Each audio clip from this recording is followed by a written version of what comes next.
ജീസുവിനൊരു യാത്രയുണ്ട്. ജീസുവിന്റെ യാത്ര തുടങ്ങുന്നത് ഒന്ന് ഒരു കണ്ടുമുട്ടലിലൂടെ, എൻകൗണ്ടറിലൂടെ. ബൈബിള് കുറേ വായിക്കുന്ന ഒരാളാണ്. കാരണം എനിക്കൊരു ചിന്തയുണ്ടായിരുന്നു, ബൈബിളിൽ യേശു പാവങ്ങളുടെ പക്ഷക്കാരനായിരുന്നു.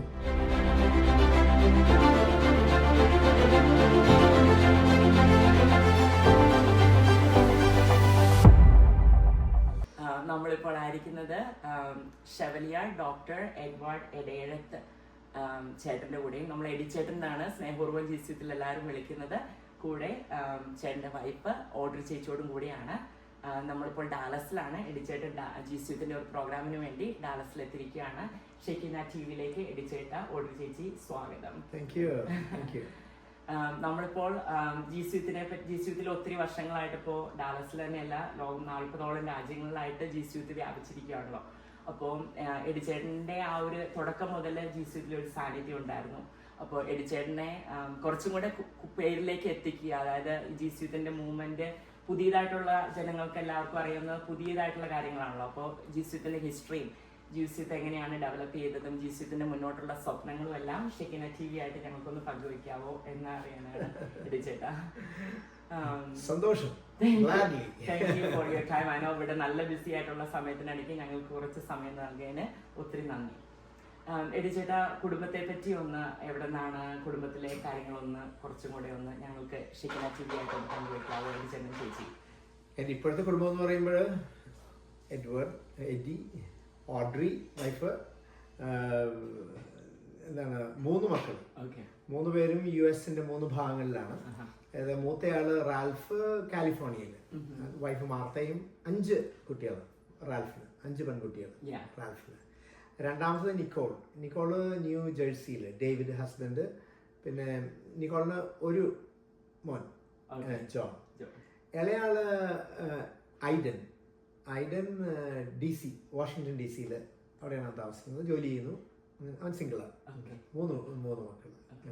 എഡിച്ചേട്ടൻ സെന്റ് ആൽബർട്ട്സിലാണ് ജോലി ചെയ്തോണ്ടിരുന്നത്. എറണാകുളത്ത് സെന്റ് ആൽബർട്ട്സ് കോളേജിൽ 30 വർഷം ഒഫീഷ്യലായിട്ട്, 10 വർഷം കൂടെ എന്താണ് കണ്ടിന്യൂഡ് വർക്കിംഗ്. ഏതാണ്ട് ഒരു 40 വർഷം, 1983 മുതൽ 40 വർഷം ജോലി സെന്റ് ആൽബർട്ട്സ് കോളേജിൽ ഇംഗ്ലീഷ് ഡിപ്പാർട്ട്മെന്റിലാണ്. ഡോക്ടറേറ്റ് കിട്ടിയിരിക്കുന്നത് അമേരിക്കൻ ലിറ്ററേച്ചർ. എന്റെ ഡോക്ടറേറ്റ് അമേരിക്കൻ ലിറ്ററേച്ചർ. ചേച്ചിയോ? ഞാൻ BSNL DGM ആയിട്ട് എറണാകുളത്ത് തന്നെ ജോലി ചെയ്തിരുന്നു. എഡിച്ചേട്ടാ, ജീസുവിത്തിന്റെ തുടക്കം മുതൽ എഡിച്ചേട്ടൻ ഉണ്ടായിരുന്നല്ലോ കരിസ്മാറ്റിക്. എനിക്ക് തോന്നുന്നത് നാട്ടിലെ കേരളത്തിലെ കരിസ്മാറ്റിക് മൂവ്മെന്റ് തുടങ്ങിയ കാലം തൊട്ട് എഡിച്ചേട്ടൻ സന്നിഹിതനായിരുന്നു എന്നാണ് ഞാൻ കേട്ടിരിക്കുന്നത്. അപ്പോൾ എഡിച്ചേട്ടൻ എങ്ങനെയാണ് ഈ കരിസ്മാറ്റിക് മൂവ്മെന്റിലേക്ക് വന്നതെന്നും അതുപോലെ അതിൽ നിന്ന് എങ്ങനെയാണ് ജീസസ് യൂത്ത് മൂവ്മെന്റ് ആയിട്ട് മാറിയതെന്നും ഒന്ന് ചെറുതായിട്ട് ഷെക്കിന TV-യിലെ പ്രേക്ഷകർക്ക് വേണ്ടി ഒന്ന് പങ്കുവയ്ക്കാമോ? അപ്പൊ ഇങ്ങനെ പഴയ കാര്യങ്ങൾ പറയും, എസ്പെഷ്യലി വയസ്സായി കഴിയുമ്പോഴേ പഴയ കാര്യങ്ങൾ പറയാൻ.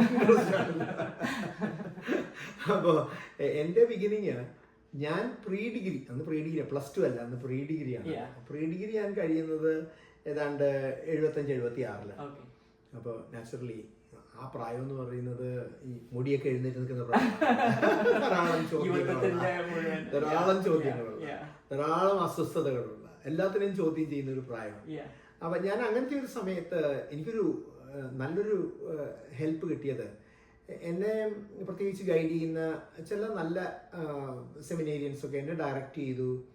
മംഗലപ്പുഴ സെമിനാരിയുടെ അന്ന് റെക്ടർ ആയിരുന്ന ഒരു ഫാദർ ഡൊമിനിക് OCD, സ്പാനിഷുകാരനാണ്, വലിയ സ്കോളറാണ്, ധാരാളം പുസ്തകങ്ങൾ എഴുതിയിട്ടുള്ള.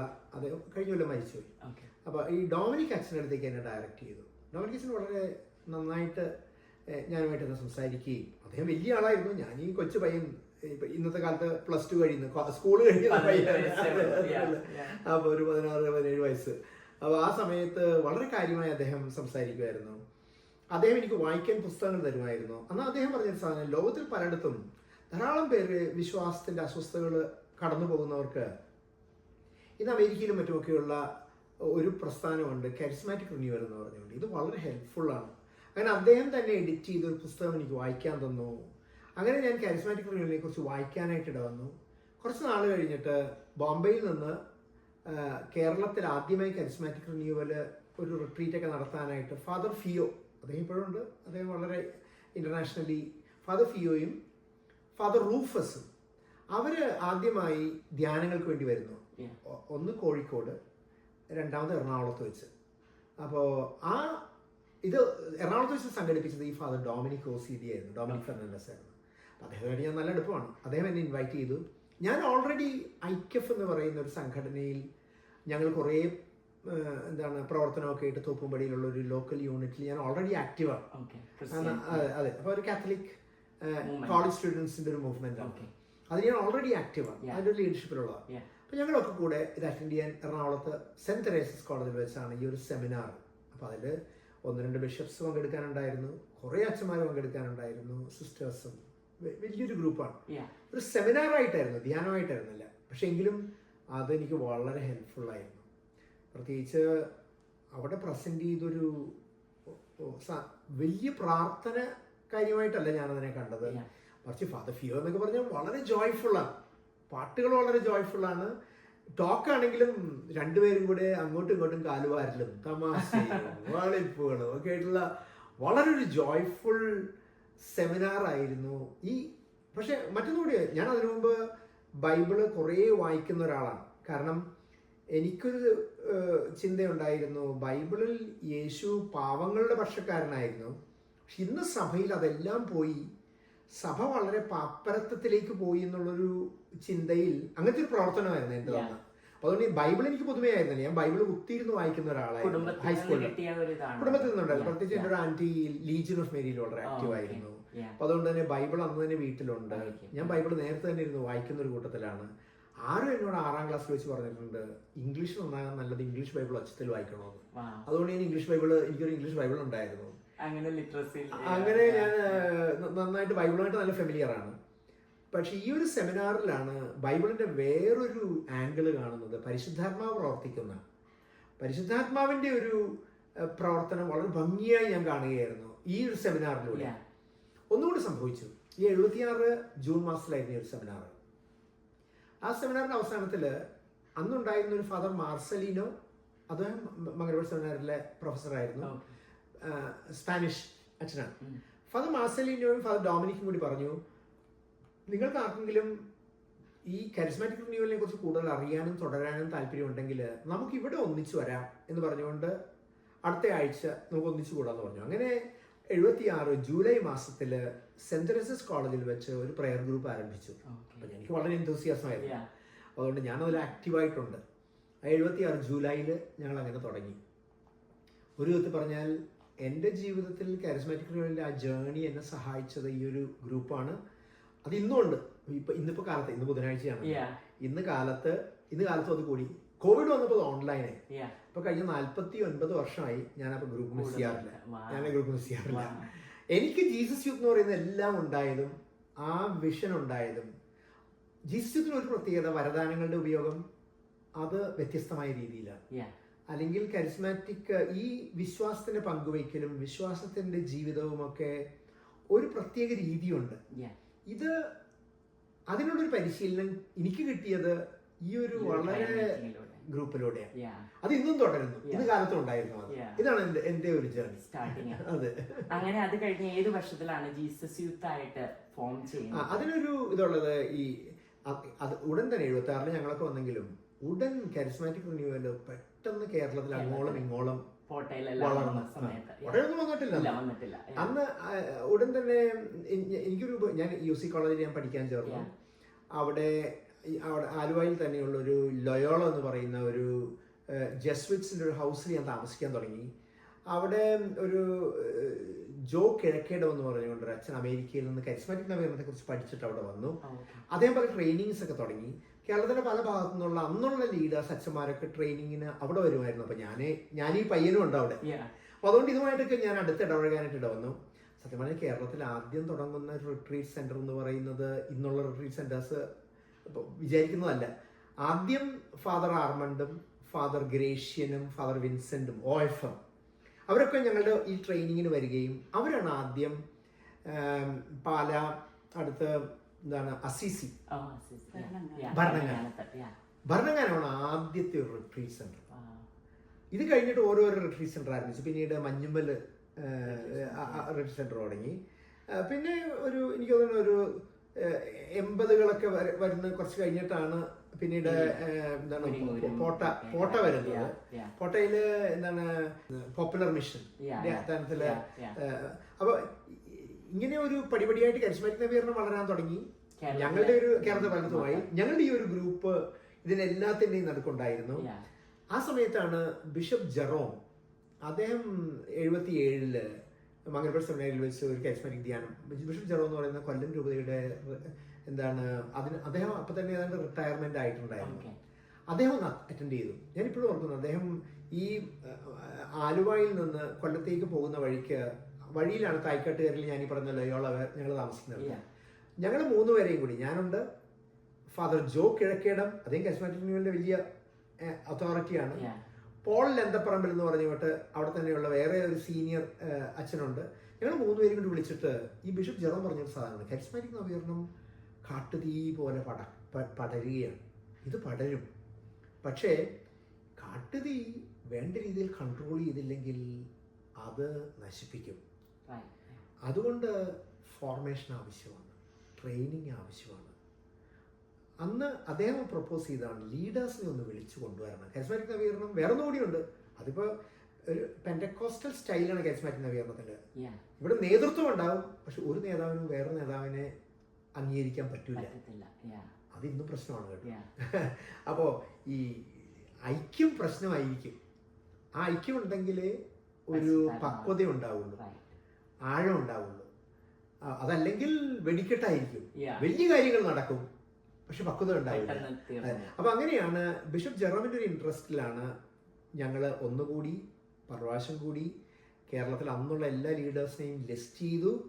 അങ്ങനെ 78 ഫെബ്രുവരിയിൽ ഇവിടെ മഞ്ഞുമല വെച്ച് നാഷണൽ ലീഡേഴ്സ് വന്ന് ഒരു നല്ലൊരു ട്രെയിനിങ് നടത്തി. ആ ട്രെയിനിങ്ങിൻ്റെ അവസാനമാണ് കേരളത്തിലെ കരിസ്മാറ്റിക് നവീകരണത്തെ കോർഡിനേറ്റ് ചെയ്യാൻ KST, കേരള സർവീസ് ടീം എന്ന് പറഞ്ഞുകൊണ്ട് ഒരു ബോഡി ഉണ്ടാക്കി, ഒരു അഡ്വൈസറി ബോഡി ഉണ്ടാക്കി. അപ്പോൾ യൂത്ത് ഞാനേ ഉള്ളത് കൊണ്ട് വളരെ അപക്വമായിരുന്നെങ്കിലും സെക്കൻഡ് ഇയർ ഡിഗ്രിക്ക് പഠിക്കുന്ന ഞാനും KSTയുടെ ഭാഗമായി. അന്ന് ആ KST ഫോം ചെയ്ത് കഴിഞ്ഞ ഉടനെ അന്നത്തെ നാഷണൽ ചെയർമാനായിരുന്ന ഫിയോ ഒരു എഴുത്തെഴുതി പറഞ്ഞു, നിങ്ങൾ ഏതായാലും കേരളത്തിലൊരു ഷേപ്പായി, നിങ്ങളുടെ ആദ്യത്തെ ഇനിഷ്യേറ്റീവ് യുവജനങ്ങളെ വിളിച്ചു കൂട്ടുന്നതാകണം. അങ്ങനെയാണ് ഞങ്ങൾ KST തീരുമാനിച്ചു, കേരളത്തിലെ യുവജനങ്ങളെ ഒന്ന് വിളിച്ചു കൂട്ടണം. അപ്പം എല്ലാവരും പറഞ്ഞു യുവജനങ്ങളെ വിളിച്ചു കൂട്ടരുത്, അപകടമാണ്. കാരണം യുവജനങ്ങളെ വിളിച്ചു കൂട്ടിയാൽ അന്ന് ഒന്ന് യുവജനങ്ങൾ വന്നാൽ ഈ ആമ്പിള്ളേരും പെമ്പിള്ളേരും തമ്മിലുള്ള കളിയും തമാശയായിരിക്കും. 2, അന്ന് കേരളത്തിൽ എല്ലാ കോളേജിലും സമരങ്ങളും വലിയ തല്ലിപ്പൊളിയും വലിയ ബഹളങ്ങളാണ്. സഭയിലും പ്രശ്നമായിരുന്നു അന്ന് യൂത്ത് മൂവ്മെന്റ് എന്നൊക്കെ പറഞ്ഞ് സഭയിലുണ്ട്, മിക്കയിടത്തും അച്ഛന്മാരെ ചോദ്യം ചെയ്യാനായിട്ടും ബഹളം ഉണ്ടാക്കാനായിട്ടും ഒക്കെ ഉള്ളതാണ്. അതുകൊണ്ട് കരിസ്മാറ്റിക് നവീകരണത്തിൽ ഇതുപോലുള്ളൊരു അപകടം ഉണ്ടായിരുന്നു, അതുകൊണ്ട് യൂത്തിനെ വിളിച്ച് കൂട്ടരുതായിരുന്നു. പക്ഷെ ഞാനിപ്പോഴും ഓർക്കുന്നു, ഈ 78 മെയ് മാസത്തിൽ തൃശ്ശൂർ നടത്തറയിൽ വെച്ചാണ് എല്ലാവരും കൂടി കൂടിയിരിക്കുമ്പോൾ എല്ലാവരും പറഞ്ഞു ആ അബദ്ധം കാണിക്കരുത്. പക്ഷെ നമുക്കൊന്ന് പ്രാർത്ഥിക്കാമെന്നൊന്ന് തുരുത്തിമറ്റം അച്ഛൻ, അദ്ദേഹം കോഴിക്കോട് എന്നുള്ളതാണ്, തുരുത്തിമറ്റ അച്ഛൻ പറഞ്ഞു നമുക്കൊന്ന് കുറച്ചേരം അസിസ്റ്റന്റ് തുരുത്തിമറ്റ അച്ഛൻ കുറച്ചേരം പ്രാർത്ഥിക്കുന്നത്. അന്ന് വന്ന മെസ്സേജസ് മുഴുവൻ എനിക്ക് യുവജനങ്ങളെ വിളിച്ചു കൂട്ടാൻ ആഗ്രഹിക്കുന്നു. ധാരാളം പോസിറ്റീവ് മെസ്സേജസ് സിസ്റ്റർ ക്ലിയോപാട്രയും ഫാദർ തുരുത്തിമറ്റവും പാലാട്ടി അച്ഛനും ഒക്കെ ഇങ്ങനെ ഷെയർ ചെയ്തു. അപ്പോൾ അതുകൊണ്ട് പറഞ്ഞു ഓക്കെ, അവർ പറഞ്ഞു കഴിഞ്ഞാൽ യൂത്തിനൊന്നും കിട്ടാൻ പോകുന്നില്ല, എങ്കിലും 100 യൂത്തിനെ കിട്ടുമെങ്കിൽ നമുക്ക് വേണമെങ്കിൽ ഒരു കോൺഫറൻസ് നടത്താം. അങ്ങനെ എന്നെയും ആലിസ് കുട്ടിയെയും ജസ്റ്റിൻ പിന്നേരോ അച്ഛനെയും, അദ്ദേഹം എന്താണ് വിജയപുരം രൂപയെന്ന്, 3 പേരെയും കൂടി ഒരു ചെറിയ കമ്മിറ്റി ഉണ്ടാക്കിയിട്ട് നിങ്ങൾ യൂത്തിനെ കിട്ടുമോ എന്നൊന്ന് നോക്കും, 100 യൂത്തിനെ കിട്ടുമോ എന്ന് നോക്കാൻ പറഞ്ഞു. ഞാൻ കേരളത്തിൽ മുഴുവൻ സഞ്ചരിച്ചു. എന്താണ് കോഴിക്കോട് നിർമ്മല ഹോസ്പിറ്റലിൽ വെച്ച്, തൃശ്ശൂർ, പാലായിൽ, കൊല്ലത്ത്, അവിടെ യൂത്തിനെ അവരെല്ലാവരും വിളിച്ചു കൂട്ടി. ഓരോരുത്തരും ധാരാളം യൂത്ത് വന്നു കേട്ടോ. പല അൽഫോൺസ കോളേജിൽ വെച്ച് ഗ്രേഷ്യൻ അച്ഛൻ വിളിച്ചു കൂട്ടിയ മീറ്റിംഗിൽ 250 യൂത്ത് ഉണ്ടായിരുന്നു. 100 പേര് കിട്ടുമല്ലോ. എറണാകുളത്ത് ഒക്കെ വിളിച്ചു കൂട്ടി. എല്ലാവരും ഞാൻ ചോദിച്ചൊരു ചോദ്യമുണ്ട്, നിങ്ങൾക്ക് ഒന്നിച്ചു വരാൻ താല്പര്യമുണ്ടോ? 1. 2, നമ്മൾ ഒന്നിച്ചു വന്ന് എന്ത് ചെയ്യണം, കേരളത്തിൽ എങ്ങനെ മുന്നോട്ട് പോകണം, നിങ്ങൾ ആഗ്രഹിക്കുന്ന ശൈലി എന്താണ്? എന്നിട്ട് ഞാൻ അവർ കൊച്ചു കൊച്ചു ഗ്രൂപ്പായിട്ട് വിടും. അവർ ചർച്ച ചെയ്ത് വന്ന് ആദ്യമായാണ് കരിസ്മാറ്റിക് നവീകരണത്തിൽ ഇങ്ങനെയൊന്ന് ചർച്ച ചെയ്യുന്നത്. അല്ലെങ്കിൽ പ്രസംഗമല്ലേ ഉള്ളൂ, നോക്കുക, പ്രാർത്ഥനയും പ്രസംഗമേ ഉള്ളൂ, അവരെ കേൾക്കുന്നില്ല. ആദ്യമായാണ് 78, ഇത് ഞാനീ പറയുന്നത് ജൂൺ ജൂലൈ മാസങ്ങളിൽ യൂത്ത് ഭയങ്കര എക്സൈറ്റഡ് ആയി. അതിനെ തുടർന്ന് ഞങ്ങൾ യൂത്തിനെ ലീഡേഴ്സിനെ എറണാകുളത്ത് 2 പ്രാവശ്യം വിളിച്ചു കൂട്ടി. അങ്ങനെയാണ് 78 ഡിസംബറിലാണ് ആദ്യത്തെ വലിയ ഗാദറിങ് തേവര കോളേജിൽ വെച്ച്. 100 അല്ല 800 യൂത്ത്. യൂത്ത് തന്നെയാണ് എല്ലാത്തിനും ഇനിഷ്യേറ്റീവ് എടുത്തത്. എല്ലാവരും കണ്ണ് തുറന്നുപോയി. യൂത്ത് ഇത്രയും മച്ചുവറായിട്ട് ബ്യൂട്ടിഫുൾ ആയിട്ട് ചെയ്യോ എന്നുള്ളത്. പിന്നെ ഇങ്ങനെ മുന്നോട്ട് പോയായിരുന്നു കേട്ടോ. പിന്നീട് പല ട്രെയിനിങ്സ് വന്നു. 81 വീണ്ടും ഞങ്ങൾ യൂത്തിന് ഒരു വിഷൻ എന്താണോ എന്നുള്ളൊരു ചിന്തകൾ വന്നു. 82 മുതൽ ഒരു ഗ്രൂപ്പ് കൂടാൻ തുടങ്ങി, ഫസ്റ്റ് ലൈൻ ഗ്രൂപ്പ് എന്ന് പറഞ്ഞിട്ട്. കേരളത്തിൽ നിന്ന് പല ഭാഗത്തു നിന്നുള്ള ഞാൻ ആര്യസ്കൂട്ടി വേണ്ടി വിളിച്ചു കൂട്ടി. ഞങ്ങൾ എല്ലാ മാസവും കൂടും, എറണാകുളത്ത് കൂടും, എല്ലായിടത്തു നിന്നുള്ളവർ വരും. കേരളത്തെ ഒരു 16 സോൺസ് ആയിട്ട് തിരിച്ചു. എന്നിട്ട് ഇങ്ങനെയൊക്കെയാണ് വളർന്നത്. ഇത് ഞങ്ങളെല്ലാം കൂടിയാണ് father pope John Paul II international year of youth 85 announce ചെയ്തപ്പോൾ അന്ന് അത് ആഘോഷിക്കണമെന്ന് ഞങ്ങളുടെ എല്ലാ സ്വപ്നമായിരുന്നു. ധാരാളം കാര്യങ്ങൾ ചെയ്തു. സ്കിറ്റുകള്, മ്യൂസിക് ഗ്രൂപ്പുകള്, ആർട്ട് കാര്യങ്ങള്, ധാരാളം കാര്യങ്ങൾ ഈ കേരളം മുഴുവൻ നടന്നു. അതിൻ്റെയൊക്കെ ഒരു അവസാനം ഒരു കോൺഫറൻസ് ഉണ്ടായി. കോൺഫറൻസ് ഞങ്ങൾ പറഞ്ഞു ഒരു വ്യത്യസ്തമായ പേര് വേണം. അങ്ങനെ കിട്ടിയ ഒരു പേരാണ് ജീസസ് യൂത്ത്. 85 കോൺഫറൻസിന്റെ പേരായിരുന്നു, പാലാ ടീച്ചറാണ് സജസ്റ്റ് ചെയ്തത്, തൃശ്ശൂർ വെച്ച്, ജീസസ് യൂത്ത് 85. ആ പേര് പിന്നെ എല്ലാവരും ആ പേര് ഉപയോഗിക്കാൻ തുടങ്ങിയതാണ്. അങ്ങനെയാണ് ജീസസ് യൂത്ത്. ഞാൻ പറയുന്നത് ഈ ഒരു ബാക്ക്ഗ്രൗണ്ട് പറയാണ്, ഒരു 6-7 കൊല്ലത്തെ യാത്രയുടെ ഫലമായിട്ടാണ് അത് പേരായി തീർന്നത്. അങ്ങനെയാണ് ഇന്നിപ്പോ 40ഓളം രാജ്യങ്ങളിൽ 40 രാജ്യങ്ങളിൽ എസ്റ്റാബ്ലിഷ് ഉണ്ട്. ഞാൻ കൗണ്ട് ചെയ്ത 50-ലധികം രാജ്യങ്ങളിൽ ഇന്ന് പ്രസന്റ് ആണ് ജീസസ് യൂത്ത്. അന്ന് അത് ഫോം ചെയ്തപ്പോൾ ഇത്രയും എത്തുമെന്ന് ഒരിക്കലും ദൈവത്തിന്റെ കേരളത്തിലെ എല്ലായിടത്തും പോലും ചിന്തിച്ചില്ല. 100 പേര് നോക്കി തുടങ്ങിയത് പിന്നെ ലക്ഷങ്ങളിലേക്ക് എത്തിപ്പെട്ടു. അതിലൂടെ തന്നെ ഒത്തിരി കോടികൾ ജനങ്ങളിലേക്ക് വിശ്വാസം എത്തിക്കാനായിട്ട്. എഡിച്ചേട്ടൻ ഇപ്പോഴും വർക്ക് ചെയ്യുന്നുണ്ടല്ലോ. അപ്പൊ GCത്തിന് വേണ്ടിയിട്ട് ഇപ്പോഴത്തെ ഒരു റോളിനെ പറ്റി എഡിച്ചേട്ടൻ ഒന്ന് എക്സ്പ്ലെയിൻ ചെയ്യാമോ? Safe guarding. ഞാനിങ്ങനെ എന്റെ റോള് ഞാൻ കാണുന്നത് എന്താണ്, ഈ പിള്ളേരൊക്കെ ചെയ്യുന്ന അല്ലെങ്കിൽ ഇവരെല്ലാവരും ചെയ്യുന്ന വലിയ വലിയ കാര്യങ്ങൾ നോക്കി കണ്ട് ആസ്വദിക്കുക എന്നുള്ളതാണ്. ഫലം കാണുക. പ്രത്യേകിച്ച് ധാരാളം പേരായിട്ട് ഇരിക്കാനായിട്ട് ധാരാളം ചോദ്യങ്ങളുമായിട്ട് മനുഷ്യർ വരും. ചോദ്യങ്ങൾ മാത്രമല്ല, ധാരാളം പുതിയ ചിന്തകളുമായിട്ട് മനുഷ്യർ വരും. ഈ ചിന്തകളൊന്ന് എൻകറേജ് ചെയ്യുക എന്നുള്ളതാണ് ഞാൻ ചെയ്യാറുള്ളത്. എല്ലാ സ്ഥലങ്ങളിലും നോക്കുമ്പോൾ പുതിയ പുതിയ ധാരാളം കാര്യങ്ങൾ നടക്കുന്നു. ഞാൻ പല മീറ്റിങ്ങിൽ ഇരുന്നാൽ ഞാൻ നോട്ട്സ് എടുക്കലാണ് എൻ്റെ പരിപാടി, സംസാരിക്കുന്നതിനേക്കാളും കൂടുതൽ. അതുപോലെ ഇന്നത്തെ ഒരു ശൈലി പ്രസംഗമല്ല, ഇന്നത്തെ ശൈലി ക്ലാസ്സുകളല്ല ഇന്നത്തെ ശൈലി. അവർ സംസാരിക്കുന്നു, അവരിലൂടെ. എനിക്ക് ഏറ്റവും ഇഷ്ടമുള്ളതാണ് ജെറമിയ 31-32 വാക്യങ്ങൾ. ഈ ഞാനൊരു പുതിയ ഉടമ്പടി ചെയ്യുന്നു, അത് വരുമ്പോൾ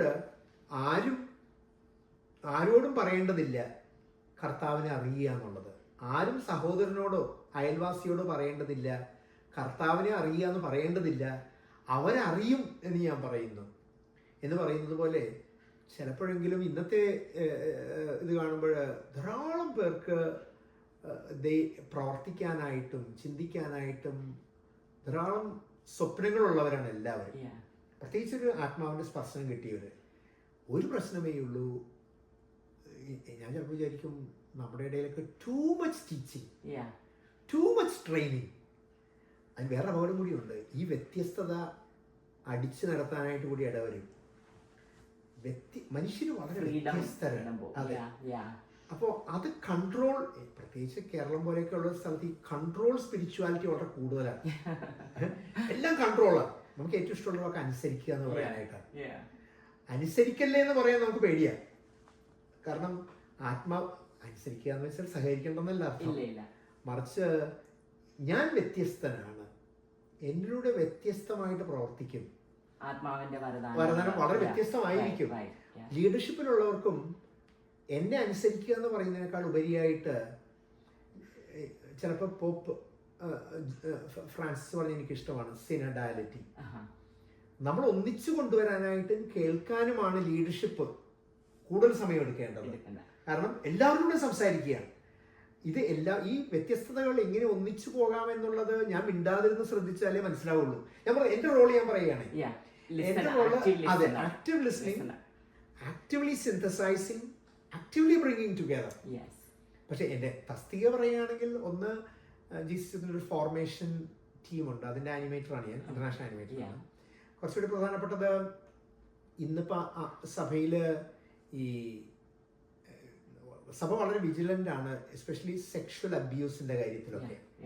അങ്ങനെ ആർക്കെങ്കിലും എന്തെങ്കിലും ദുരനുഭവം ഉണ്ടാവുകയാണെങ്കിൽ അത് ശ്രദ്ധിക്കാൻ സംവിധാനങ്ങൾ വേണം. ഇതിനാണ് നമ്മൾ പറയുന്ന സേഫ് ഗാർഡിങ് എന്ന് പറയുന്നത്. അപ്പൊ അങ്ങനെ ജീസസ് യൂത്തിന്റെ എല്ലാ തലങ്ങളിലും സേഫ് ഗാർഡിങ് സംവിധാനങ്ങളുണ്ട്. എല്ലാ വലിയ രാജ്യങ്ങളിലും ഉണ്ട്. ഇന്റർനാഷണലി ഒരു ബോഡിയുണ്ട്. ഞാൻ ആ സേഫ് ഗാർഡിങ് ബോഡിയുടെ ചെയർമാനാണ്. ഒപ്പം ആർക്കെങ്കിലും കംപ്ലൈൻസ് ഒക്കെ ഉണ്ടെങ്കിൽ അതൊക്കെ അങ്ങനത്തെ കാര്യങ്ങളാണ് എന്റെ കൂടുതൽ ഉള്ളത്.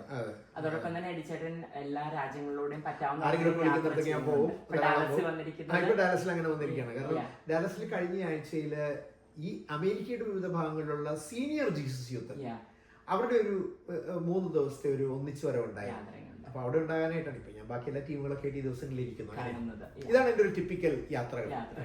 മറ്റുള്ളവരെ ഹെൽപ്പ് ചെയ്ത് കൂടിയിരിക്കുക, കേൾക്കുക, മനസ്സിലാക്കുക,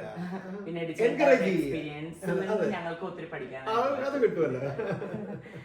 ഇപ്പോ ജീസ് യൂത്തിന് എങ്ങനെയാണ് ഇപ്പൊ ജീസ് യൂത്ത് വേറൊരു മൂവ്മെന്റ് പോലെ തന്നെ ഇപ്പൊ സഭ അംഗീകരിച്ചിരിക്കുന്നതാണല്ലോ. അപ്പൊ ജീസ് യൂത്ത് ഒരു ഗ്രൂപ്പ് എന്നതിനേക്കാൾ ഉപരി എങ്ങനെയാണ് ഒരു സ്ട്രോങ് കാത്തലിക് മൂവ്മെന്റ് ആയിട്ടാണ് ഇന്ന് അറിയപ്പെടുന്നത്. ലോകമെങ്ങാടും ഒരു വ്യത്യസ്തമായിട്ടാണ് ജീസ് യൂത്തിനെ എല്ലാവരും കാണുന്നത്. കാരണം ഒരു ജീവിത ശൈലിയും പില്ലറുകളും എല്ലാം വ്യത്യസ്തമാണല്ലോ. അപ്പൊ അതെങ്ങനെയാണ് എഡിച്ചേട്ടന്റെ ഒരു കാഴ്ചപ്പാടിൽ എങ്ങനെയാണ് ജീസ് യൂത്ത് മറ്റുള്ള പ്രസ്ഥാനങ്ങളിൽ നിന്ന് അല്ലെങ്കിൽ മറ്റുള്ള സഭയുടെ നേതൃത്വ നിരയിൽ നിന്നെല്ലാം വ്യത്യസ്തം ചേർന്ന് പ്രവർത്തിക്കുന്നുണ്ടെങ്കിലും ഒരു വ്യത്യസ്തത നമ്മൾ ജീസ് യൂത്ത് മൂവ്മെന്റിലൂടെ പോകുന്നവർക്ക് ഒരു വ്യത്യസ്തത നമുക്ക് കാണാൻ പറ്റും. അതെങ്ങനെയാണ് എഡിച്ചേട്ടൻ കാണുന്നത് അതിനെ ഒരു ജീവിത ശൈലിയിലുള്ള വ്യത്യാസവും ആ ട്രെയിനിങ്ങും അങ്ങനെയുള്ളത്? ജീസസ് യൂത്തിന്റെ അത് ഒരു കാര്യം, കത്തോലിക്ക സഭ 2016 ജീസസ് യൂത്തിനെ ഒരു international association of the faithful എന്ന് പറഞ്ഞുകൊണ്ട് കാനോനിക്കലി അപ്രൂവ് ചെയ്തത്. ഇന്ത്യയിൽ നിന്നുള്ള ആ രീതിയിൽ അപ്രൂവ് ചെയ്യപ്പെടുന്ന ആദ്യത്തെ പ്രസ്ഥാനമാണ്. ഇന്ത്യയിൽ നിന്ന് ആദ്യത്തെയാണ്.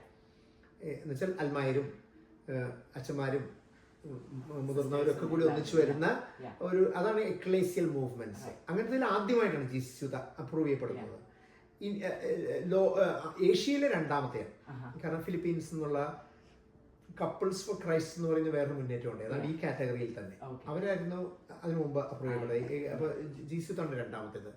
ഞാൻ അത് പറയുന്നത് സഭ ഒരു മുന്നേറ്റത്തെ പ്രത്യേകമായിട്ട് അംഗീകരിക്കണമെങ്കിൽ ഒരു കണ്ടീഷൻ, ഇതുപോലത്തെ വേറൊരു മുന്നേറ്റം ഉണ്ടാകരുത്. വേറെ മുന്നേറ്റം അതിൽ ചേർന്നാൽ മതി. അതെ, വ്യത്യസ്തതയില്ല, അതിൽ ചേർന്നാൽ മതി. അപ്പോ ഈ വ്യത്യസ്തത വളരെ പ്രധാനപ്പെട്ടതാണ്. അതുകൊണ്ടാണ് സഭ ഈ വ്യത്യസ്തത പ്രകടിപ്പിക്കുന്ന ഒരു സ്റ്റാറ്റ്യൂട്ട്സ് ഉണ്ടാകണം.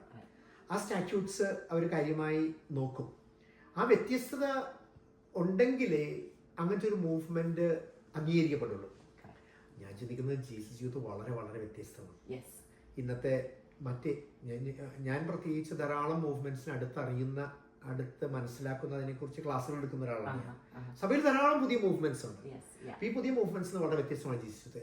അപ്പോൾ ഒരു ചോദ്യമാണ് കേട്ടോ, എന്താണ് ജീസസ് യൂത്തിനെ വ്യത്യസ്തമാക്കുന്നത്? ഞാൻ പലപ്പോഴും പല ഗ്രൂപ്പുകളോടും ചോദിക്കുന്നൊരു കാര്യമാണ്, നിങ്ങൾ എന്താണ് ജീസസ് യൂത്തിൽ വ്യത്യസ്തമായി കാണുന്നത്? ചിലരെങ്കിലും യൂത്തിനോട് ചോദിച്ചാൽ അവർ പെട്ടെന്ന്, ഇപ്പം അമേരിക്കയിൽ യൂത്തിനോട് പെട്ടെന്ന് അവർ പറയുന്നൊരു കാര്യമുണ്ട്, ജീസസ് യൂത്ത് വന്നു കഴിഞ്ഞിട്ടുണ്ടെങ്കിൽ 8-9 മക്കളുള്ള കുടുംബങ്ങളാണ് ജീസസ് യൂത്ത്. അവർ കാണുന്നതാണ്. ജീസസ് യൂത്ത് വെച്ചാല് 8-9 മക്കളുള്ള കുടുംബങ്ങൾ. ഇവിടെ മിക്ക ധാരാളം കുടുംബങ്ങളിൽ 5 ഉണ്ടാവും, 4-5 പിള്ളേരുണ്ടാവും. അങ്ങനെ ചിലർ പറയും അങ്ങനെയല്ല. പ്രത്യേകിച്ച് അമേരിക്കയിലൊക്കെ ആണെങ്കിൽ ധാരാളം കുടുംബങ്ങളിൽ ഹോം സ്കൂളിംഗ് ആണ്. അവർ തന്നെ പേരൻസ് തന്നെയാണ് പിള്ളേരെ പഠിപ്പിക്കുന്നതൊക്കെ. അങ്ങനെയുള്ളതാണ്. അല്ലെങ്കിൽ ജീസസ് യൂത്ത് എന്ന് പറഞ്ഞാൽ എല്ലാവരും കൂടി ഒന്നിച്ചു വരുന്നതാണ്. മാതാപിതാക്കളും മക്കളും ചിലപ്പോൾ ഗ്രാൻഡ് പേരൻസും കൊച്ചുപിള്ളേരും ഒക്കെ ഒന്നിച്ചു വരുന്ന ഇതാണ്. അപ്പോൾ ജീസസ് യൂത്ത് എന്ന് പറയുന്ന അങ്ങനത്തെ ഒരു വളരെ സന്തോഷമുള്ള ഒരു സ്ഥലമാണ്. എനിക്ക് തോന്നുന്നു ഇതൊക്കെ ഒരു സൂചനയാണ്. പക്ഷെ എന്താണ് ജീസസ് യൂത്തിനെ വ്യത്യസ്തമാക്കുന്നത്? അപ്പൊ ആര് പറഞ്ഞതുപോലെ ജീസസ് യൂത്തിൽ 6 പില്ലേഴ്സ് ആണുള്ളത്, 6 പില്ലേഴ്സ് ആണുള്ളത്. അപ്പൊ വേറെ ആൾ പറയുകയാണ്, ഷിക്കാഗോയിൽ നിന്നുള്ള ജോസ് കഴിഞ്ഞ ദിവസം പറയുന്നുണ്ടായിരുന്നു, ജീസസ് യൂത്തിൽ അങ്ങനെയല്ല, ഒരു പില്ലറേ ഉള്ളൂ. ഒരു പില്ലറും 5 സ്മോൾ പില്ലറുമാണ്. ഈ എന്താണ് മെയിൻ പില്ലർ? കൂട്ടായ്മയാണ്. എല്ലാവരും ചോദിച്ചാൽ എന്താണ് ജീസസിന് ഇഷ്ടം? എല്ലാവരും പറയുന്നത് ഇവിടുത്തെ പോലെയുള്ള ഒരു സ്നേഹവും ബന്ധങ്ങളും ഒന്നിച്ചു വരവും വേറെ ഒരിടത്തും തന്നെ കാണില്ല. അതെ, അത് 10,000 ഒന്നിച്ചു വന്നാലും ചിലപ്പോഴെങ്കിലും 2010 ജീസസ് യൂത്ത് വലിയ ഗ്യാതറിംഗില് 21,000-22,000 പേരുണ്ടായിരുന്നു. പക്ഷെ എങ്കിൽ പോലും വളരെ ഹൃദ്യമാണ്. ഞാൻ ചിലപ്പോൾ അത്രയൊന്നും ഇല്ലാത്ത സ്ഥലത്ത് പോകുമ്പോഴെങ്കിലും 100 പേരുടെ അടുത്ത് പോലും അവരെല്ലാവരും ഇങ്ങനെ വളരെ മ്ലാന മുഖമായിട്ട് ഇങ്ങനെ നോക്കിയിരിക്കുകയാണ്. എല്ലാവരും കൂടി കണ്ണുകൂട്ടി പ്രാർത്ഥിച്ചിരിക്കുകയാണ്. ഒരു സന്തോഷവും ഇല്ല, ഒരു അടിപൊളിയില്ല. ജീസസ് നല്ല എടുത്താണെങ്കിൽ അവർ വളരെ ജോയ്ഫുൾ ആണ്, വളരെ ഫ്രണ്ട്ലിയാണ്.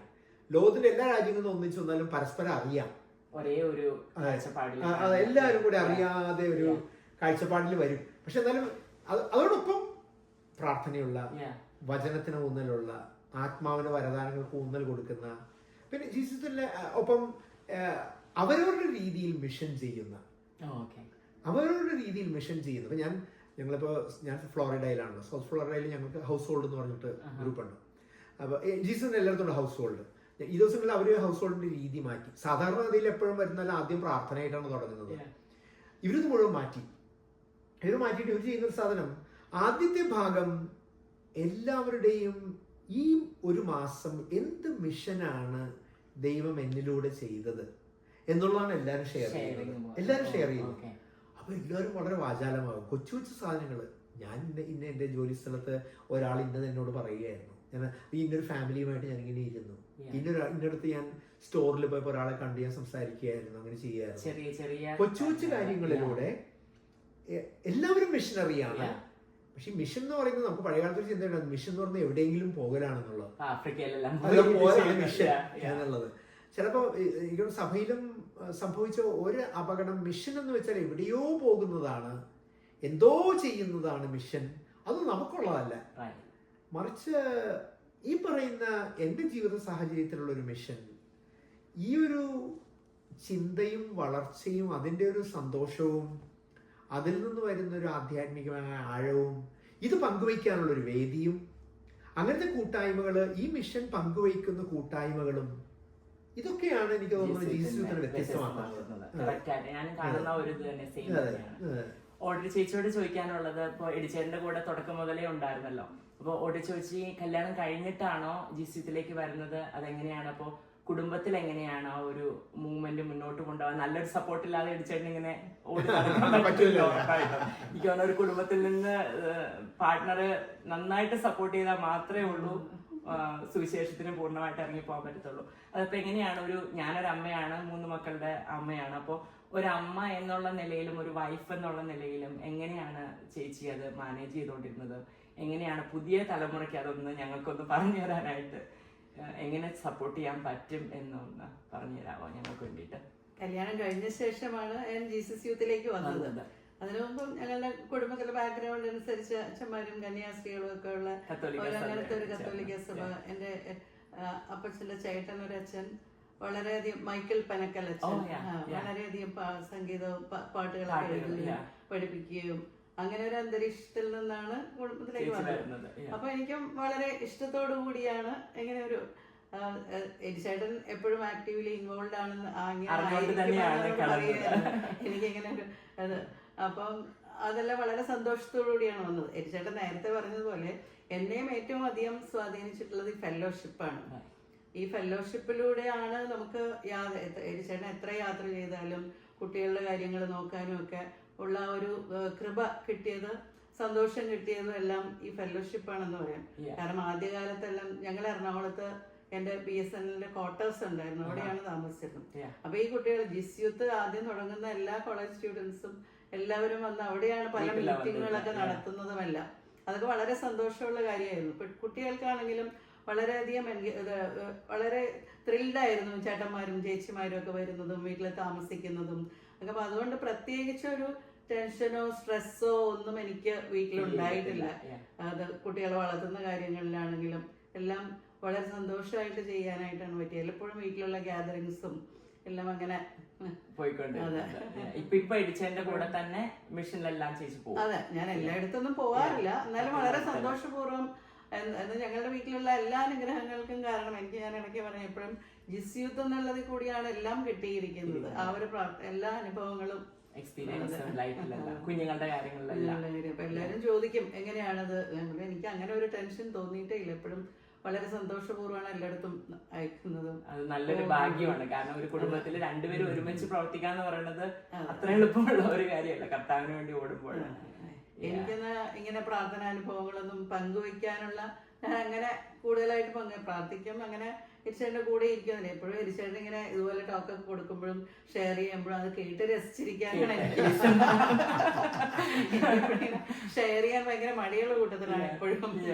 പക്ഷെ എരിച്ചേട്ടന്റെ വലിയൊരു ആക്റ്റീവ് ലിസണറാണ് എപ്പോഴും. ഞങ്ങൾക്ക് പുതിയ തലമുറയിലുള്ളവർക്ക് വേണ്ടിയിട്ട് ചേച്ചിക്ക് തരാവുന്ന ഒരു ഉപദേശം എന്താണ്? ഞങ്ങൾക്ക് അമ്മമാർക്ക് ഇപ്പോ നമ്മൾക്കിപ്പോ കുഞ്ഞുങ്ങളെ വളർത്തി വരുമ്പോഴും എങ്ങനെയാണ് അവരെ വിശുദ്ധിയിൽ വളർത്താനായിട്ട് ഞങ്ങൾക്ക് എന്തെങ്കിലും ഒരു ചെറിയ പൊടിക്കൈയെങ്കിലും ഉണ്ടാവുമല്ലോ ചേച്ചിയുടെ ഒരു എക്സ്പീരിയൻസ്?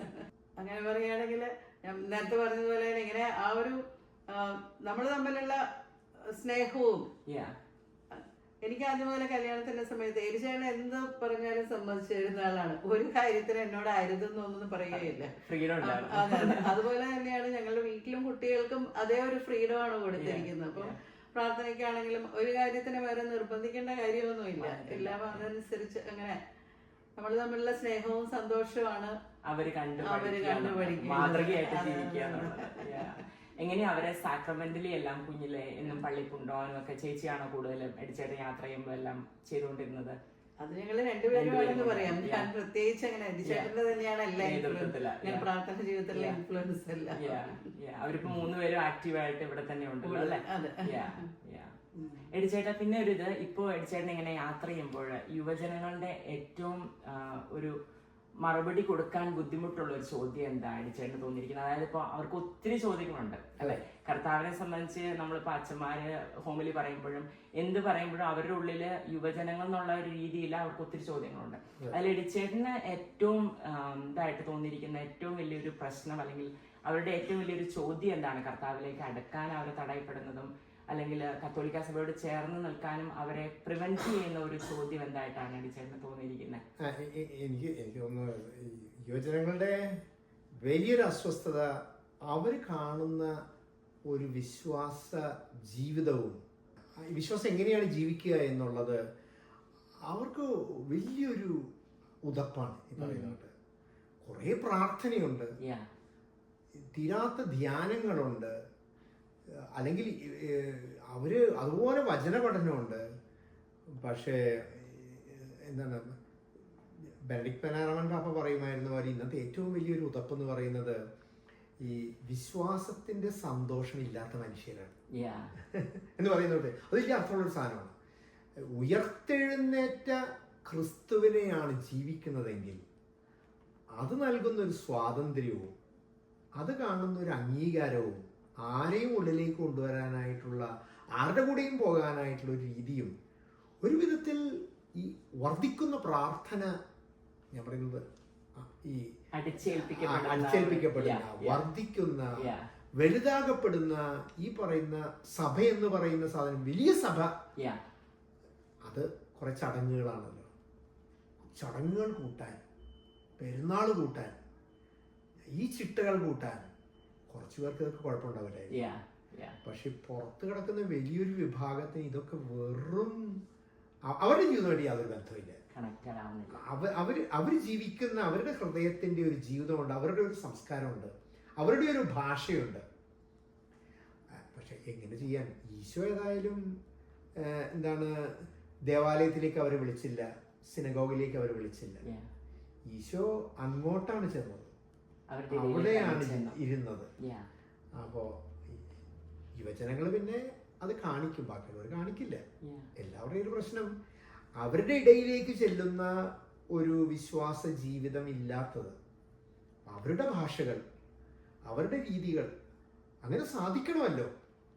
അത് രണ്ടാം വത്തിക്കാൻ കൗൺസിൽ പറഞ്ഞുകൊണ്ട് ജോൺ പോൾ രണ്ടാമൻ പാപ്പ ഊന്നുന്നൊരു സാധനമുണ്ട്. ഇന്നത്തെ വലിയൊരു ഉതപ്പെന്ന് പറയുന്നത് ജീവിതം ഒരിടത്തും സുവിശേഷം വേറെടുത്തുമായിട്ട് കിടക്കുന്നു. രണ്ടും തമ്മിൽ അകലം സംസ്കാരം ഒരിടത്ത് കിടക്കുന്നു, പ്രഘോഷണം വേറെടുത്ത് കിടക്കുന്നു.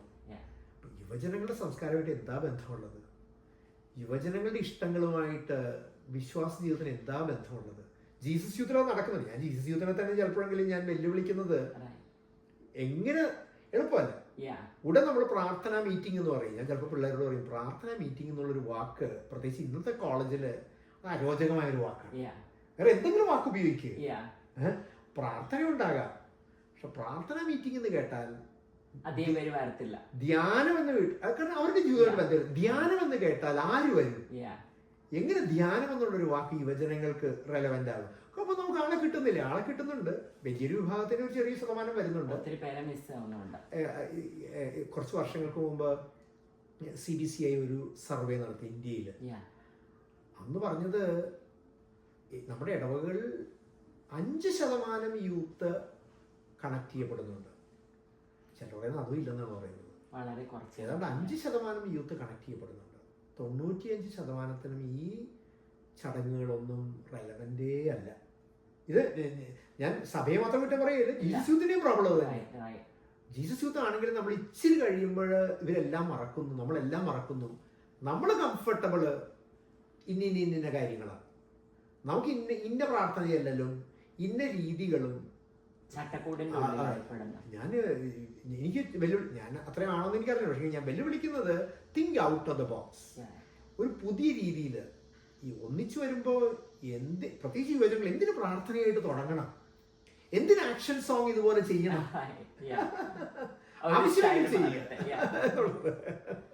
എപ്പോഴും ഉള്ള ഒരു ചട്ടക്കൂടിൽ നിന്ന് മാറിയ ഒരു സ്വാതന്ത്ര്യത്തിലേക്ക് ഇന്ന് എങ്ങനെയെന്ന് ചിന്തിച്ചിട്ട്, ഇവിടെ എങ്ങനെയെന്ന് ചിന്തിച്ചിട്ട്, അവിടെ ആത്മാവ് നയിക്കുന്നതനുസരിച്ച് ആത്മാവിനെ ശ്രമിച്ചുകൊണ്ട് ഒന്ന് ചെയ്യാൻ പറ്റുകയായിരുന്നെങ്കിൽ കുറച്ചുകൂടെ ഫലമുണ്ടായി. വലിയ വ്യത്യാസം.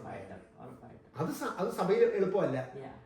നമ്മുടെ ബിൽഡിങ്ങും നമ്മുടെ ചടങ്ങുകളും ഒന്നും അവിടെ അങ്ങോട്ട് എല്ലാം എളുപ്പമല്ല. അതാണ് അവർ തമ്മിലും സഭയും യുവജനങ്ങളും തമ്മിലുള്ള ഒരു അകലം നിൽക്കുന്നതിന്റെ റീസൺ. അപ്പൊ അതില് ജീസസിന്റെ ഒരു സ്വപ്നം എന്താണ്? ഇപ്പൊ എടിച്ചേട്ടൻ പറഞ്ഞല്ലോ ചലഞ്ച് ചെയ്യുന്ന. അപ്പൊ അതിന് വേണ്ടിയിട്ടുള്ള ഒരു ഭാവിയിൽ ഒരു നെക്സ്റ്റ് 10-15 ഇയേഴ്സിൽ എടിച്ചേട്ടൻ എന്ത് മാറ്റം കാണുന്നു? അതായത് സഭയുമായിട്ട് ജീസസിൽ തന്നെ ഒരു റീഫോർമേഷനോ അങ്ങനെ എന്തെങ്കിലും എടിച്ചേട്ടന്റെ സ്വപ്നങ്ങളിൽ വരുന്ന ഒരു ഇതുണ്ടോ? ഞാൻ മിനിമം പറയുകയാണെങ്കിൽ ജീസസ് യൂത്തിന്റെ ഒരു യാത്രയുണ്ട്. ജീസസ് യൂത്തിന്റെ യാത്ര തുടങ്ങുന്നത് ഒന്ന് ഒരു കണ്ടുമുട്ടലിലൂടെ, എൻകൗണ്ടറിലൂടെ. ഒരു എൻകൗണ്ടർ അത് ഇടവരുത്തുന്നത് ആരെങ്കിലും യേശുവിനെ അറിഞ്ഞ ആരെങ്കിലും ഒരാൾ വിളിക്കുന്നില്ല. ഇത് ഒരു ധ്യാനം, ചിലർക്കൊരു ധ്യാനമായിരിക്കും. എനിക്ക് എപ്പോഴും പാവപ്പെട്ടവരുടെ അടുത്തേക്ക് പോകുന്നതാണ് എനിക്ക് എൻകൗണ്ടർ വരുന്നത്. അതെ, ചിലപ്പോൾ ആരെങ്കിലും കൂടി ഇരിക്കുന്നതാകാം, ചിലപ്പോൾ ഒരു രസകരമായ ഒരു ആരാധന കൂടിയതാകാം ഒരു എൻകൗണ്ടർ. ധാരാളം പേർക്ക് ഇറങ്ങി എന്തെങ്കിലും ചെയ്യുന്നതിലൂടെയാണ് ഈശോയെ ആദ്യം കാണുന്നത്. ഇനി ഒരു ആരംഭം ഒരു എൻകൗണ്ടറാണ്. ഈ എൻകൗണ്ടർ അവിടെ തീർച്ചയായിട്ടും നയിക്കേണ്ടത് ഒരു കൂട്ടായ്മയിലേക്കാണ്, ഒരു നല്ല ഫ്രണ്ട്ഷിപ്പിലേക്ക് നയിക്കണം. ആ ഫ്രണ്ട്ഷിപ്പിലാണ് അവർ കാണേണ്ടത് ഈ എൻകൗണ്ടർ ഉണ്ടാക്കുന്ന ഒരു കൾച്ചർ. അതെ, ഒരു ജീസസ് റിലേറ്റഡ് കൾച്ചർ അവർ കാണണം. അവിടെ ഭക്ഷണമുണ്ട്, ഭക്ഷണം കഴിക്കണം ഒന്നിച്ച്. കൾച്ചറിലേക്ക് ഒരു ഭാഗമാണത്. അവർ ഒന്നിച്ച് ഭക്ഷണം കഴിക്കുന്ന, ഒന്നിച്ച് കളിക്കുന്ന, തമാശ പറയുന്ന, ഒന്നിച്ച് പ്രാർത്ഥിക്കുന്ന, ഒന്നിച്ച് ചിന്തിക്കുന്ന ഒരു എൻകൗണ്ടറിൽ നിന്നൊരു കൂട്ടായ്മയിലേക്കും കൾച്ചറിലേക്കും പോകണം. അവിടെ നിന്നാൽ പോരാ, അവരൊരു സ്വയം അവബോധത്തിലേക്ക് പോകണം. ഞാൻ ആരാണെന്നൊന്ന് ചിന്തിക്കണം, എൻ്റെ പ്രത്യേകത എന്താണെന്ന് ചിന്തിക്കണം, ഞാൻ വ്യത്യസ്തനാണെന്നൊന്ന് അറിയണം. അവിടെയാണ് അവരൊരു വിളി കേൾക്കുന്നത്. എൻ്റെ ജീവിതത്തിലൊരു വിളി വ്യത്യസ്തമാണ്. ആ വിളിയിൽ നിന്നാണ് ഒരു ദൗത്യത്തിലേക്ക് പോകുന്നത്. അവിടെയാണ് ഒരു ദൈവരാജ്യം പണിയാനായിട്ട് ഈ ലോകത്തിൽ ദൈവരാജ്യം. അപ്പോൾ ഒരു എൻകൗണ്ടറിൽ നിന്ന് കൂട്ടായ്മയിലേക്ക്, കൂട്ടായ്മയിൽ നിന്ന് ഒരു സ്വയാവബോധത്തിലേക്ക് വെല്ലുവിളിക്കപ്പെടണം. അതാണ് അവരുടെ ഒരു വിളി കണ്ടെത്താൻ സഹായിക്കുന്നത്. ഈ വിളിയാണ് അവരെ ഒരു മിഷൻ, ഒരു ദൗത്യമുള്ള, അപ്പോഴൊരു വ്യത്യസ്തമായ ജീവിതം വരും. എൻ്റെ ഒരു സ്വപ്നം സിമി ചോദിക്കുമ്പോൾ ഞാൻ കാണുന്നത് ഇങ്ങനെ വിളി അറിഞ്ഞ, എൻ്റെ വിളി വളരെ വ്യത്യസ്തമായിരിക്കും. ഞാനിപ്പോൾ ഒരു കുറച്ചുകൂടെ എനിക്ക് ഇൻട്രസ്റ്റ് ഒരു റിസർച്ചാണ്, പഠിക്കാനായിട്ടാണ്, എഴുതാനായിട്ടാണ്. ഞാനിപ്പോഴും ഒരു MA ചെയ്യുന്നു ഈ വയസ്സുകാലത്ത്. അത് ഞാനിപ്പോഴും പഠിക്കുന്നു, എഴുതുന്നു, പല കാര്യങ്ങളും ചിന്തിച്ചാൽ എനിക്കൊരു സമയം കിട്ടി, എനിക്കൊന്ന് എഴുതണമെന്ന് താല്പര്യമുണ്ട്. അപ്പോൾ പുതിയ ആശയങ്ങൾ വരുന്നത് കുറിച്ച് വയ്ക്കുന്നു. ഞാൻ എഡിച്ചേട്ടനെ പരിചയപ്പെട്ടത് തന്നെ എഴുത്തിലൂടെയാണ്, വായിച്ചാണ് ഞാൻ. അപ്പോൾ അങ്ങനെ അറിയാമായിരിക്കും. ഞാൻ കുറച്ചുനാൾ പൊളിറ്റിക്സിൽ പോകേണ്ടി വന്നു, ഞാൻ ഇലക്ഷൻ നിൽക്കേണ്ടി വന്നു. 2004 ഞാൻ പാർലമെന്റ് കാൻഡിഡേറ്റ് ഇലക്ഷൻ ഒന്ന് തോറ്റെന്ന് പറയണ്ടല്ലോ. കോൺഗ്രസിന്റെ കാൻഡിഡേറ്റ് ആയിരുന്നു ഞാൻ എറണാകുളത്ത്. അപ്പോൾ ആരെങ്കിലുമൊക്കെ നല്ല വിളിയോടുകൂടെ പൊളിറ്റിക്സിൽ ഉണ്ടായിരുന്നെങ്കിൽ. ഇപ്പൊ എനിക്ക് തോന്നുന്നു കറയിൽ പിതാവൊക്കെ ചോദിക്കുന്ന ഒരു കാര്യമാണ് തോന്നുന്നത്, സഭ സഭയ്ക്ക് വേണ്ടി. സഭ എന്നും പറയുന്നത് ഇപ്പൊ ജീസസില് എങ്ങനെയായാലും കഴിഞ്ഞ ലോക്കൽ ബോഡി ഇലക്ഷന് എനിക്ക് തോന്നുന്നു ഒരു 16 or 18 ജീസസ് യൂത്ത് പലയിടത്തും ഇലക്ഷന് നിന്നു. പലയിടത്തും ഇലക്ഷൻ നിന്നു. അതെ, ചിലർ തോറ്റു, ചിലർ ജയിച്ചു. പല പാർട്ടികളിൽ നിന്നും, ഇന്ന പാർട്ടിയൊന്നും വേണമെന്നില്ല, പക്ഷെ അവരെല്ലാവരെയും കൂടി ഒന്നിച്ചു കൊണ്ടുവന്നു ചർച്ചയ്ക്ക്. ഗവൺമെന്റിൽ ഇൻഫ്ലുവൻസ് ചെയ്യാൻ പറ്റും, നല്ല മാറ്റങ്ങൾ വരും. പിന്നെ അപ്പൊ അങ്ങനെ ഇന്നിപ്പോ എത്ര നല്ല ഡോക്ടേഴ്സാണ് ജീസസ് യൂത്ത്, എത്ര സ്ഥലങ്ങളിലുള്ളത്. അത് ചിലർ പറയുമ്പോ ഈ ഒരു ഡോക്ടർ വരുത്തുന്ന ഒരു വ്യത്യാസം, ഈ ഒരു ജീസസ് യൂത്ത് ഡോക്ടർ വരുത്തുന്ന ഒരു വ്യത്യാസം. അപ്പൊ എത്ര പേരാണ് മ്യൂസിക്. ഇന്നലെ തന്നെ ന്യൂസ് വന്നു, ഇംഗ്ലണ്ടിൽ നിന്നുള്ള ജീസസ് യൂത്ത് ബാൻഡ് 99.1 എന്ന് പറയുന്ന ഒരു ബാൻഡിന്റെ പാട്ട് ഒരു ഇന്റർനാഷണൽ അവാർഡ് കിട്ടി എന്ന് പറഞ്ഞുകൊണ്ട് ഇന്നലത്തെ ന്യൂസ് വന്നു. എത്ര ജീസസ് യൂത്ത് ബാൻഡുകളാണ്. ഞാനിപ്പോ കാനഡയിലായിരുന്നു. കാനഡയില് തിയേറ്റർ ഗ്രൂപ്പുകൾ, 1-2 ജീസസ് യൂത്ത് തിയേറ്റർ ഗ്രൂപ്പ്. അപ്പൊ അവര് കഥ എഴുതുന്നു, നാടകം എഴുതുന്നു, നാടകം അഭിനയിക്കുന്നു. അല്ലെങ്കിൽ എത്ര 2-3 മ്യൂസിക് ബാൻഡുകളുണ്ട്.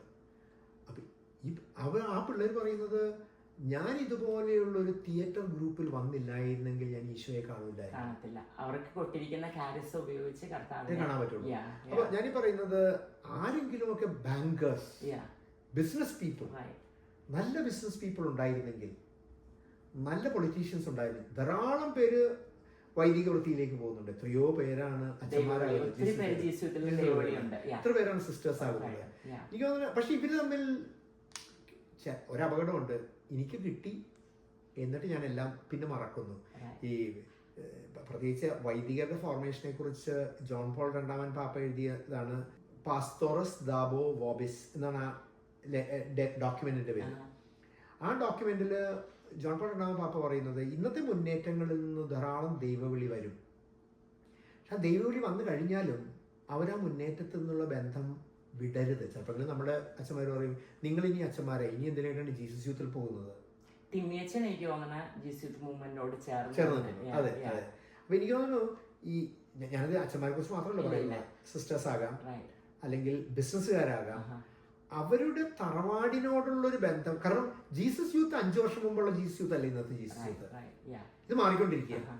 അപ്പോൾ ഇതിലുള്ളൊരു വളർച്ച ഉണ്ടാവുകയും എന്നാൽ അതിലൊതുങ്ങാതെ ദൈവരാജ്യത്തിൽ വളരുകയും വടവൃക്ഷമായിട്ട് വലുതാകുകയും ചെയ്യുന്ന ആവുന്നതിനൊപ്പം ഈ ബന്ധങ്ങൾ അങ്ങനെയുള്ള ധാരാളം പേരുള്ളതാണ് മുന്നേറ്റത്തിന്റെ ഒരു ഭംഗി. നാളെ എന്ന് പറയുന്നത്, നമുക്ക് വലിയ പോലീസുകാർ വേണം, വലിയ പൊളിറ്റീഷ്യൻസ് വേണം, പക്ഷെ അവര് ഒരു വിധത്തിൽ ആ മുന്നേറ്റത്തിന്റെ സംസ്കാരത്തിലും കണക്ഷനിലും വളരുകയും വേണം. അങ്ങനെ ഉണ്ടെങ്കിൽ എനിക്ക് തോന്നുന്നു ദൈവരാജ്യ വരവ് കുറെ കൂടി കുറച്ചും കൂടെ അവർക്ക് ഇൻഫ്ലുവൻസ് ചെയ്യാൻ പറ്റും, മാതൃകയായിട്ട് കാണിക്കാൻ പറ്റും. എനിക്ക് തോന്നുന്നത് ജീസസ് യൂത്ത് ലോകം മുഴുവനും തന്നെ ഇപ്പോൾ ഒത്തിരി ദൈവവിളികളിലൂടെയും ഒത്തിരി കുടുംബങ്ങളിൽ എനിക്ക് തോന്നുന്നത് ജീവന്റെ മൂല്യങ്ങൾക്ക് വേണ്ടി ഇവിടുത്തെ പ്രോ ലൈഫ് മൂവ്മെന്റ് എല്ലാം ഡയസിസിൽ ലീഡ് ചെയ്യുന്ന ജീസസ് യൂത്ത് ആണ്. ഒത്തിരി നല്ല മാതൃകയായിട്ടാണ് പല ജീസസ് യൂത്ത് കുടുംബങ്ങളും ഇന്ന് ലോകത്തിൽ മൊത്തം നിലനിൽക്കുന്നത്. എഡിച്ചേട്ടനും ചേച്ചിയും ജീസസ് യൂത്തിന്റെ തുടക്കം മുതലുണ്ടായിരുന്ന എല്ലാ സേവനങ്ങൾക്കും ഒത്തിരി നന്ദി പറയുന്നു. ഷെക്കീന ടിവിക്ക് വേണ്ടിയിട്ട് ഒത്തിരി നന്ദി പറയുന്നു.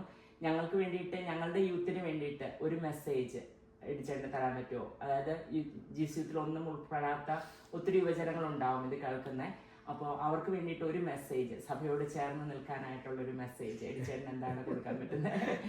ഞാനെപ്പോഴും ഈ ജോൺ പോൾ രണ്ടാമൻ പാപ്പയുടെ ഒരു പ്രധാനപ്പെട്ട ഡോക്യുമെൻ്റാണ് അല്ലെങ്കിൽ ഒരു ചാക്രിക ലേഖനമാണ് ഈ യുക്തിയും വിശ്വാസവും. എന്താണ് ഫീദസ് എത്ത റാത്സിയോ, യുക്തിയും വിശ്വാസവും. അതിൽ ജോൺ പോൾ രണ്ടാമൻ പാപ്പ പറയുന്ന ഒരു പ്രധാനപ്പെട്ട കാര്യമുണ്ട്. യുവജനങ്ങൾ ഒരു അവരുടെ യാത്രയിൽ അവർ ഒരു സമയത്ത് അവരുടെ വിശ്വാസത്തെ ചോദ്യം ചെയ്യും. അവര് ചോദ്യം ചെയ്യേണ്ടത് ആവശ്യമുള്ളത്. ആ ചോദ്യം ചെയ്യുക എന്ന് പറയുന്നത്, അല്ലെങ്കിൽ സംശയം ഉണ്ടാവുക, ചോദ്യം ചെയ്യുക. അത് ഉയർപ്പിന്റെ സമയത്ത് ഈശോ കൊള്ളിലുള്ളപ്പോഴും അവർക്ക് കുറെ സംശയം ഉണ്ടായിരുന്നു പറയുന്നത്. അപ്പൊ ഈ ചോദ്യം ചെയ്യുക, സംശയം ഉണ്ടാവുക, അന്വേഷിക്കുക എന്നുള്ളത് യുവത്വത്തിന്റെ ഒരു മുഖമാണ്. യുവത്വത്തിന് മാത്രമല്ല, ഇതിന്റെ ജീവിതകാലത്ത് മുഴുവൻ ഉണ്ടാകേണ്ടതാണ്. ആഴപ്പെടുന്നതിന്റെ ഒരു രീതിയാണ് ചോദ്യം ചെയ്യുക. ചിലപ്പോഴെങ്കിലും അഭിപ്രായ വ്യത്യാസങ്ങൾ ഉണ്ടാകുക, ഇത് പ്രധാനപ്പെട്ടതാണ്. അതില്ലെങ്കിൽ വിശ്വാസ വളർച്ചയില്ല, എന്റേതാകില്ല. ബാക്കിയുള്ളവർ മനസ്സിലാക്കേണ്ടത് യുവജനങ്ങൾ ചോദ്യം ചെയ്യേണ്ടവരാണ്, യുവജനങ്ങൾ വെല്ലുവിളിക്കേണ്ടവരാണ്. ആ വെല്ലുവിളി സന്തോഷപൂർവ്വം സ്വീകരിക്കാൻ ബാക്കിയുള്ളവർക്ക് സാധിക്കണം. യുവജനങ്ങൾ പക്ഷെ അതിൻ്റെ അകത്തൊരു കാര്യമുണ്ട്, ഞാൻ വെല്ലുവിളിക്കുമ്പോഴും അല്ലെങ്കിൽ ചോദ്യം ചെയ്യുമ്പോഴും അത് ചുമ്മാ എൻ്റെ ഈഗോ ആകരുത് വെല്ലുവിളിക്കുന്നത്. അറിയാനായിട്ടും സത്യം തിരിച്ചറിയാനുമുള്ള ഒരു ആഗ്രഹമാണ് ഈ ചോദ്യം ചെയ്യലിൽ എന്നെ നയിക്കേണ്ടത്. അത് ദൈവമാണ് സത്യം. അപ്പൊ എനിക്ക് തോന്നുന്നു ഇതുപോലെ അങ്ങനെ ചോദ്യം ചെയ്യുമ്പോഴാണ് എൻ്റെ വ്യത്യസ്തമായ വരദാനവും പ്രത്യേകതകളും ഞാൻ കണ്ടെത്തുന്നത്. അപ്പൊ എൻ്റെ ഒരു ആഗ്രഹം നമ്മുടെ യുവജനങ്ങൾ കുറെ കൂടെ അന്വേഷിക്കുന്നവരായിരുന്നെങ്കിൽ, ചോദ്യം ചെയ്യുന്നവരായിരുന്നെങ്കിൽ, എൻ്റെ ആത്മാവ് അല്ലെങ്കിൽ എൻ്റെ ഹൃദയം എങ്ങോട്ടാണ് എന്നെ നയിക്കുന്നത് എന്നൊന്ന് കണ്ടെത്താനായിട്ടും ചോദിക്കാനായിട്ടും ചിലപ്പോഴെങ്കിലും ഒന്നിച്ച് ഈ ചില കാര്യങ്ങൾ ചെയ്യാനായിട്ടും ഇങ്ങനെയുള്ള ഒരു, എന്നിട്ട് യേശുവിനെ അതിൻ്റെ എല്ലാം ഒരു പൂർണ്ണതയായിട്ടൊന്ന് കണ്ടെത്താനായിട്ടും. എൻ്റെ എന്താണ് സെയിന്റ് അഗസ്റ്റിനൊക്കെ പറയുന്നത് പോലെ എൻ്റെ ഈ തീക്ഷ്ണതയെയും എൻ്റെ ഈ ഒരു ദാഹത്തെയും കെടുത്താനായിട്ട് ഒരാൾക്കേ പറ്റൂ. എൻ്റെ ഒരു ചോദ്യങ്ങൾക്ക് ഉത്തരം കിട്ടാനായിട്ട് മറ്റൊരിടത്തും ഈ ചോദ്യത്തിന് ഉത്തരമില്ല. അത് നമ്മൾ കണ്ടെത്തും. പക്ഷെ പേടിക്കേണ്ട കാര്യമൊന്നുമില്ല. ആ ചോദ്യങ്ങൾ ചെയ്താലേ അത് മനസ്സിലാക്കുകയുള്ളൂ. അങ്ങനെ ഒന്ന് അന്വേഷിക്കാൻ, അത് വചനത്തിലും അന്വേഷിക്കാൻ, സഭയുടെ ചരിത്രത്തിലും അന്വേഷിക്കാൻ, സഭ എന്താണെന്നൊന്ന് മനസ്സിലാക്കാൻ ഒക്കെ സാധിക്കുകയായിരുന്നെങ്കിൽ എനിക്ക് തോന്നുന്നു അത് അവരുടെ ജീവിതത്തിലെ അനുഗ്രഹമാകും. അപ്പോൾ അങ്ങനെയുള്ളവരുടെ ഒരു ഒത്തുവരവാണ് ലോകത്തിലും ചലനം ഉണ്ടാക്കാനായിട്ട് പോകുന്നത്. ഒരു സത്യാന്വേഷണം. അത്യാവശ്യം. എടിച്ചേട്ടാ, ഓട്ടറി ചേച്ചി, ഷെക്കിന ടിവിക്ക് വേണ്ടി ഇത്രയും സമയം നിങ്ങളുടെ തിരക്കിനിടയിൽ മാറ്റിവെച്ചതിന് ഒത്തിരി നന്ദി. ദൈവം ഇനിയും നിങ്ങളുടെ ശുശ്രൂഷകളെ ഒട്ടനവധിയായിട്ട് അനുഗ്രഹിക്കട്ടെ എന്ന് പ്രാർത്ഥിക്കുന്നു. ഈശോ മിശിഹായ്ക്ക് സ്തുതി. Thank you.